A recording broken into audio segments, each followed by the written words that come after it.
എന്താ കണ്ടേക്കാലം പുരോഗതി ഇന്നുണ്ട്. സംസാരത്തിലും മറ്റു വ്യത്യാസങ്ങൾ വന്നിട്ടുണ്ട്, അതേ ഉള്ളൂ. അതിനെക്കുറിച്ചൊന്നും അതിനെക്കുറിച്ചൊന്നും പറഞ്ഞിട്ടില്ല. എന്താണ് സംഭവിച്ചതെന്ന് മറ്റു കാര്യങ്ങളൊന്നും പറഞ്ഞിട്ടില്ല.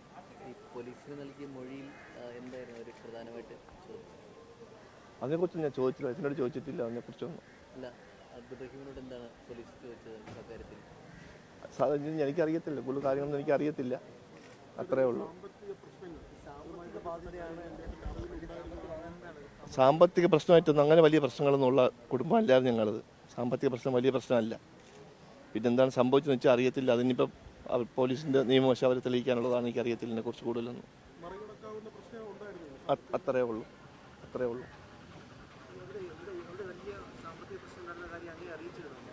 അങ്ങനെയുള്ള സാമ്പത്തിക എന്നും വീടുമായി ബന്ധപ്പെടുന്ന ആളാണ് ഞാൻ.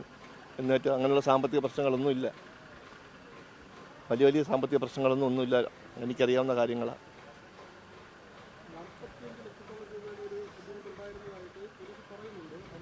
അതിനെക്കുറിച്ച് എനിക്കറിയത്തില്ല. എനിക്കറിയാവുന്ന കാര്യങ്ങളാണ് ഞാൻ പറഞ്ഞത്. എനിക്കറിയത്തില്ല. അച്ഛൻ ബാധ്യതയുള്ളതായിട്ട് എനിക്ക് ഓർമ്മയില്ല, എൻ്റെ ഇത് അറിവിലില്ല.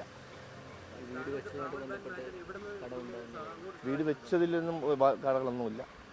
വീട് വെച്ചതൊക്കെ ഞാൻ എല്ലാം തീർത്തതാണ്. അതിലൊന്നും കടകൾ ബാധ്യതകളൊന്നുമില്ല. ട്രാവൽ ബാൻ അവിടുത്തെ സാമൂഹിക പ്രവർത്തകരും അവിടുത്തെ എല്ലാവരും കൂടെ സഹായിച്ചാണ് ഞാൻ എത്തിയത്. ഇല്ല അങ്ങനെയൊന്നുമില്ല. അങ്ങനെയുള്ള സാമ്പത്തികത്തിനുള്ള ബാണല്ലത്, സാധാരണ രീതിയിലൊരു ബാണാണ്. അവനുമായിട്ട് മിക്കവാറും ഒക്കെ വാട്സപ്പിൽ സംസാരിക്കുമായിരുന്നു. കഴിഞ്ഞ ആഴ്ച സംസാരിച്ചിട്ടുണ്ടായിരുന്നു അവനുമായിട്ട്, ഒരാഴ്ച മുന്നേ. ശരി, എന്നാൽ പ്രാർത്ഥിക്കുക, അത്രേ ഉള്ളൂ.